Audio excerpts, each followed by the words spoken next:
the house, the flat you lived in? What was it like on the inside? The inside, it was a 2-bedroom flat. We call it, in those days, a scullery, a bathroom, a hall, which combined of a coal box. You know, the coal, we had no central heating, we had one fire and one electric socket in the house when we moved in first. Okay. There was no immersion heater.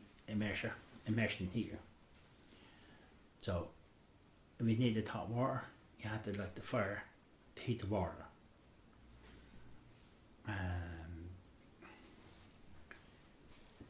And that meant during summertime you had no hot water unless you boiled the kettle. Bangles was, you used to hide on them. If you didn't want to go to shop, you used to hide on the Bangles. See, on the ground you wouldn't be able to see it, or on the second, if you hid on them. Or you'd sit on the Bangles in the summer and talk and tell stories. Or you'd play under the stairway where no one could see you, and you'd be telling ghost stories or telling things what was going on in the home or whatever, secrets.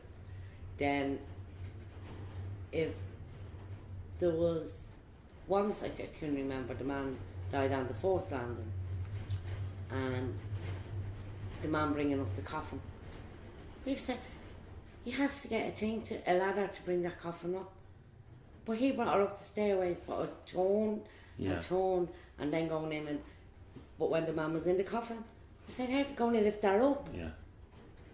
But it took 8 men to 10 men to lift that coffin down them 2 flights of stairs, only 16 steps.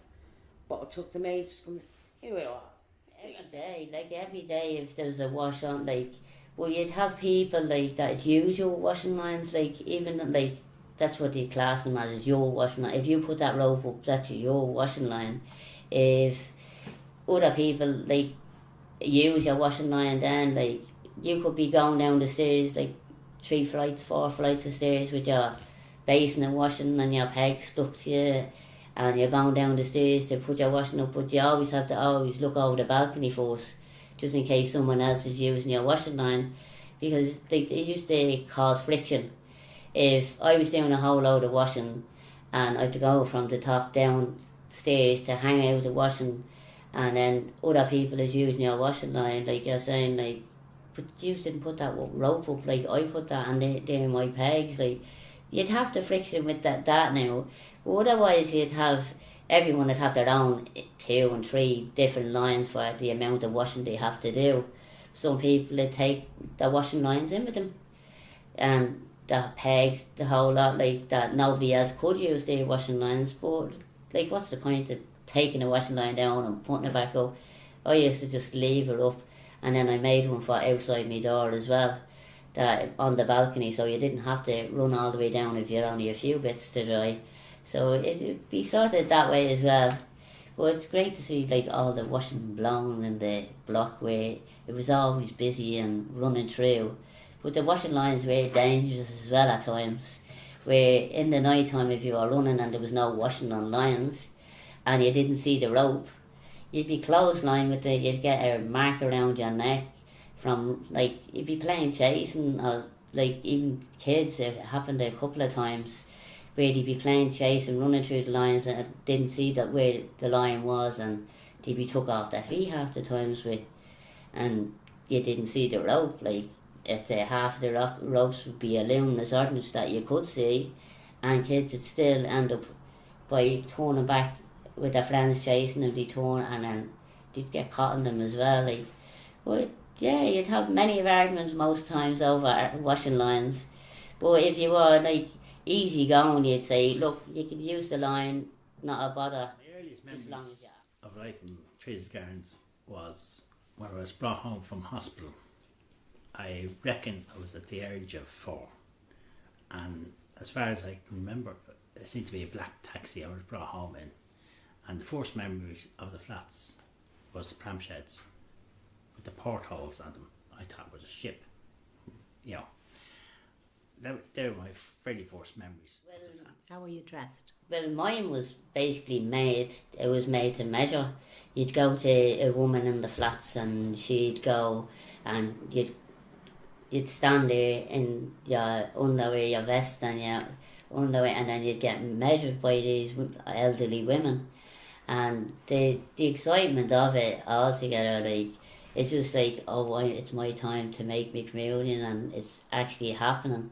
And it gets closer with getting yourself measured, and they're so precise, like with their measurements as well. Like they tell you not to move, and or a needle will stick in you, you know.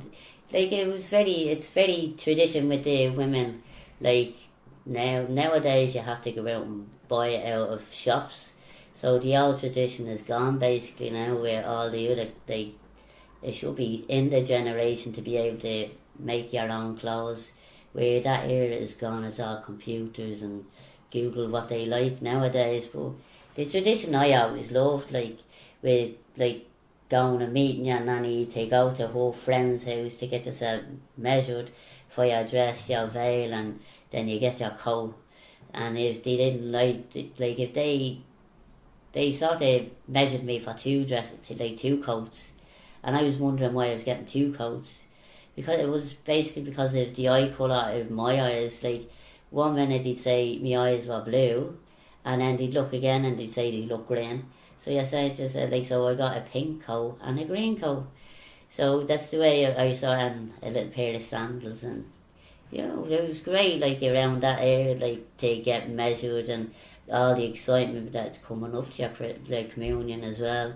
And then when I did make my communion, then they'd hold a party in the community centre. Well, it was the old community centre, because there's a new one, up to date one now, where the old one was great. Like you'd have your little disco, and all the nuns and teachers and different types of schools would be there as well.